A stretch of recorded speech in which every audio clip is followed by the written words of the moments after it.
Surat railway station platform number 3 ઉપર Gujarat express ટ્રેનમાં પેસેન્જરોની ભીડની તકનો લાભ લઈ મોબાઈલ ફોનની ચોરી કરી નાસવા જતા ચોરીસમને રંગે હાથે ઝડપી પાડતી સુરત રેલવે પોલીસ.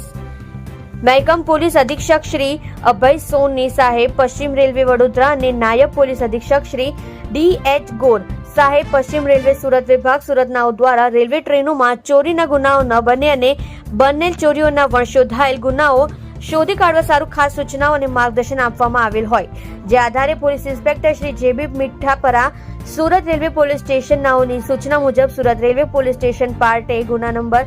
154/2026 ભારતીય ન્યાય સંહિતા 2023 ની કલમ 303(2) મુજબના ગુનાના કામે ફરિયાદી શ્રી નાઓના આજરોજ 25/1/2026 ના રોજ કલાક 10 વાગ્યે સુમારે Surat railway station platform number 3 ઉપર આવેલ ગુજરાત એક્સપ્રેસ ટ્રેનના પાછળના જનરલ કોચમાં ચડવા જતા પેસેન્જરોની ભીડની તકનો લાભ લઈ એક સમયે ફરી શ્રીના પહેરેલ પેન્ટના ખિસ્સામાં રાખેલ મોબાઈલ ફોનની ચોરી કરી નાસવા જતા તેને કોર્ડન કરી પકડી તેનું નામ ઠામ પૂછતા તેને પોતાનું નામ સલમાન નાશિર જાતે શાહ, ઉંમર વર્ષ 25, ધંધો બેકાર, રહેઠાણ ઇલિયાસ મહરૂમની ચાલ, બાપુનગર, ભસ્તીનગર, કોસંબા, તાલુકો માંગરોળ, જિલ્લો સુરતવાળો હોવાનું જણાવતા તેની અંગ ઝડતીમાંથી એક મોટોરોલા કંપનીનો મોબાઈલ ફોન કિંમત ₹15,000ની મત્તાનો મળી આવતા સદર મોબાઈલ ફોન તપાસ અર્થે કબજે કરી સદરી ઇસમને